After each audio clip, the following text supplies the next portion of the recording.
Hey, folks. Welcome to Market Intraday Analysis by InTheMoneyStocks.com, your leaders in pure technical analysis, avoiding all that Wall Street hype. Today, Tuesday, March 9th, 2010.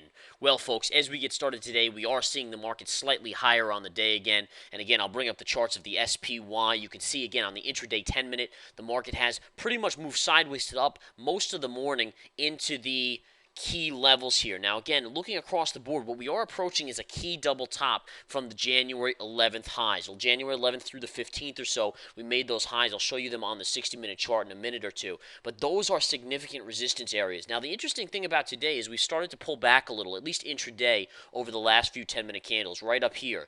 And that's telling me one thing. First of all, you don't have enough strength in the market to take out those highs.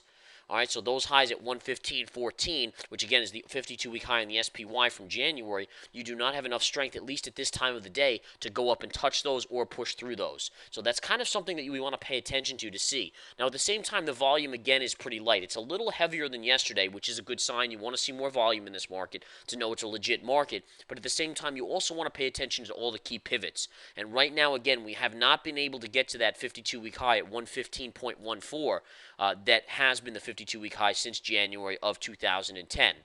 Now, the amazing thing about this market, folks, it's coming off really lack of news. The dollar continues to be slightly higher on the day, although off the highs of the day, which has continued to propel this market higher.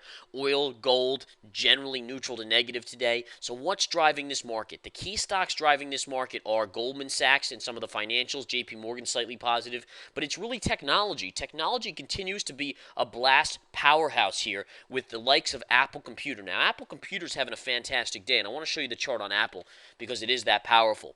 Apple Computer had a pause day yesterday after a huge gain on Friday. And for those of you that followed Apple, one of the keys about this was if you go back here, Apple gapped higher on last Friday after they said when they were going to release their iPad, the kind of tablet type device in early April. And they basically, on that news from last Friday, jumped higher in a huge manner, going basically from $210 to $200 almost $20 on Friday, almost a $10 gain. I think it was about an $8.50, $9 gain on Friday.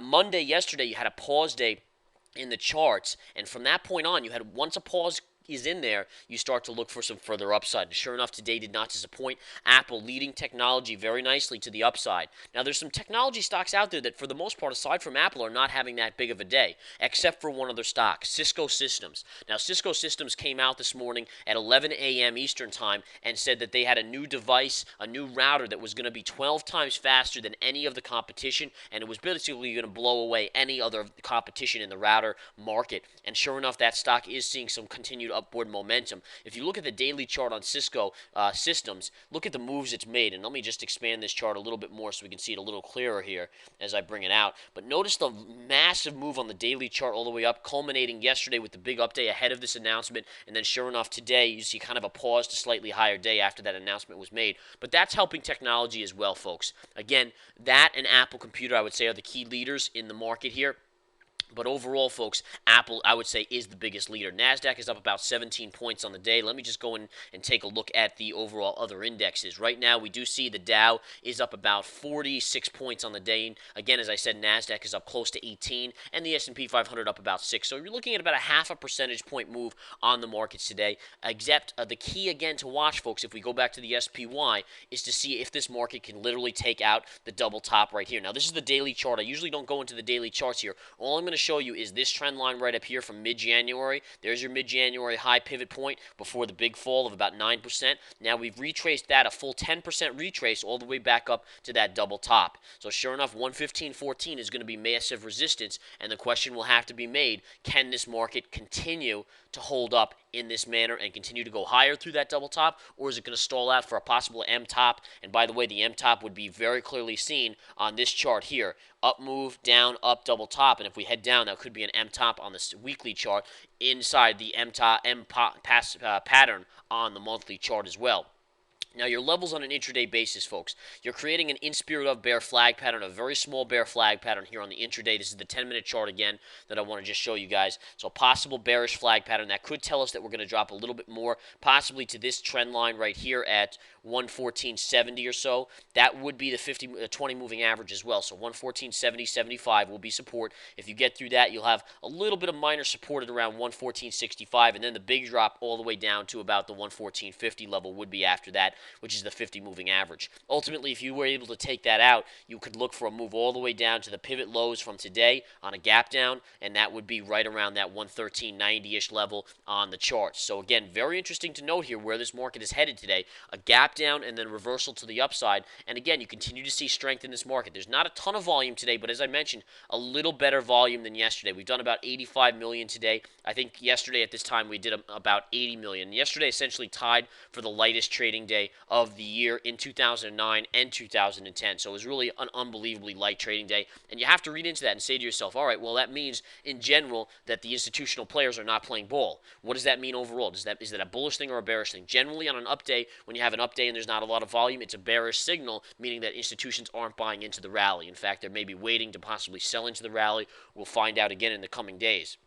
But short term right now, small in spirit of bear flag here. The top here would be resistance at 114.95. If you take out that level, then you breach the 115 level, and you could go to 115.15 or so, 115.14 at the double top that was down from January. Here's the 60-minute chart, folks. I'll shrink it up so you can see the double top here. This is your 60-minute. Look at the drop and look at the reversal. It's been a very sharp reversal, pretty much as sharp a reversal as the fall was. I mean, if you look at that, the time it took us to drop here from really the 11th of January, 15th of January, all the way to the beginning of February and now to the beginning of March, essentially the same. In fact, it took a little while longer for us to get back up here, but not much. In the scheme of things, about the same amount of time, and it's truly been an amazing reversal in pattern in this market, though, coming into this double top. And by the way, everyone is looking at that double top. And one thing I want to point out to you, if there's one little tidbit you take from this video today, think about this. Think about how everyone and their mother, and I say that in a sarcastic way, but everyone out there is basically waiting to short the market at the 115.15 level because it's the obvious double top.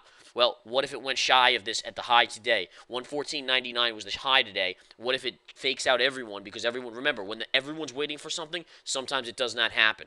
And that has to be looked at and realized, folks. I strongly encourage you to understand that aspect, that when everyone is waiting for a level, oftentimes it goes shy of that level and reverses. And then if it does hit that level, it will blow through by a nice chunk to stop out all those amateurs that were waiting at that level. So always remember that in your mind. If you think that there's a good level here because it's a double top, think about how many other people are looking at that same level and how it may not work because of that. Understand the rules of the game, guys. That's all I ask. Come join the Research Center. Key plays. I actually posted a new play in there just a little while ago. I'm already up about 45 cents on that play or 35 cents on that play. It's a nice little play. And again, I continue to think that I'll make a couple dollars at least, if not $3 to $4 out of that play. Still time to get in. Join the Research Center. Everything listed under that Research Center is included, folks. And again, the videos alone that I do every night, 40 minutes in length on hardcore technicals, we focus on swing trades mostly. It's everything for the swing trader. Day trader as well, but more so the swing trader out there, the longer-term investor, to learn how the markets work, to learn the loopholes that the institutions play by and understand the rules that they play by, how you can play by the same rules so you can make the same money the institutions are making